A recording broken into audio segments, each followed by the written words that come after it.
ভারত কেশরী শ্যামাপ্রসাদ মুখার্জির বলিদান দিবস উপলক্ষে পদযাত্রার মাধ্যমে জনসম্পর্ক অভিযান শুরু করেছেন সূর্যমণিনগর বিধানসভার বিধায়ক রামপ্রসাদ পাল। তৃতীয় দিনের পর চতুর্থ দিনেও বিধায়ক রামপ্রসাদ পাল পদযাত্রার মাধ্যমে জনসম্পর্ক অভিযানে অংশগ্রহণ করেছেন। বৃহস্পতিবার বিধায়ক রামপ্রসাদ পাল মণ্ডলের সমস্ত কার্যকর্তাদের নিয়ে সূর্যমণিনগর এলাকার 53 নম্বর বুথে পদযাত্রার মাধ্যমে জনসম্পর্ক অভিযান গড়ে তোলেন। এদিন এই জনসম্পর্ক অভিযানে গিয়ে ওই এলাকার একটি জল জীবন মিশনের অধীনে পাম্প মেশিনের শুভ উদ্বোধন করেন বিধায়ক রামপ্রসাদ পাল। জানা গেছে, বৃহস্পতিবার সারাদিন ব্যাপী সূর্যমণিনগর গ্রাম পঞ্চায়েত এলাকার সব কয়টি বুথে পদযাত্রার মাধ্যমে জনসম্পর্ক অভিযান করবেন। তার পাশাপাশি এলাকার সাধারণ মানুষদের সাথে কথা বলে তাদের অভাব অনটনের কথা জানাবেন। আজকে আমাদের পদযাত্রা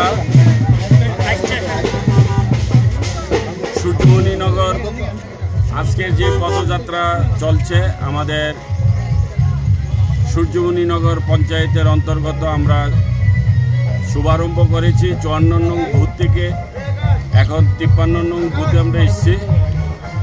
আজকে চতুর্থতম আজকে আমাদের পদযাত্রা চলছে।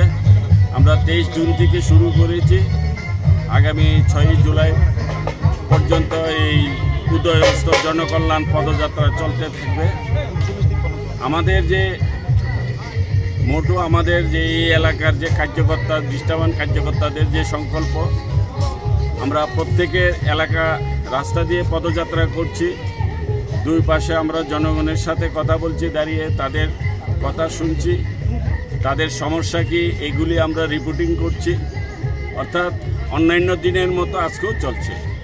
আমরা জনগণের সাথে কথা বলছি, তাদের সমস্যা নোট করে তাদের যে আরও কি প্রয়োজন, চাহিদা, কি উন্নয়ন, কোথায় রাস্তাঘাটের সমস্যা আছে, কোথায় জলের সমস্যা আছে, কোথায় বিদ্যুতের সমস্যা আছে, কোথায় সরকারি বেনিফিশিয়ারি পাচ্ছে না, অর্থাৎ সমস্ত কিছু নিয়ে এই উদয়স্থ জনকল্যাণ পদযাত্রার মূল লক্ষ্য।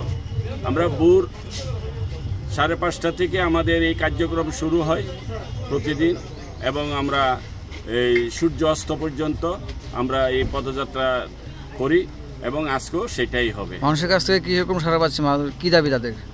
জনগণকে আমরা জিজ্ঞেস করছি, যেহেতু আমি এলাকার বিধায়ক, আমার দায়িত্ব কর্তব্য আমার জনগণ সুরক্ষিত আছে কিনা, শান্তিতে আছে কিনা, তাদের সমস্যা আছে কিনা, তাদের কি চাহিদা, কি সমস্যা, এই প্রশ্নগুলি করার পর সবাই বলছে তারা ভালোই আছে, তাদের কোনো সমস্যা নেই, তারা সুরক্ষিত আছে, শান্তিতে আছে। তারপরও অনেক জায়গাতে বলছে একটু রাস্তার দরকার, একটু ড্রেনের দরকার, একটু জলের সমস্যা আছে, বিদ্যুতের সমস্যা আছে। আমরা যেখানে একটু আছে সেইগুলিকে আমরা কমিটমেন্ট করছি। আমরা এগুলি আমার সাথে প্রধান থাকে, উপপ্রধান থাকে, যারা আমার ভারতীয় জনতা পার্টির নিষ্ঠাবান কার্যকর্তারা আছে, এখানে দলের দায়িত্বে আছে, তারাও আমার সাথে থাকে। অর্থাৎ সবাই মিলেই তাদেরকে নিয়ে আমরা এই সলিউশন করছি।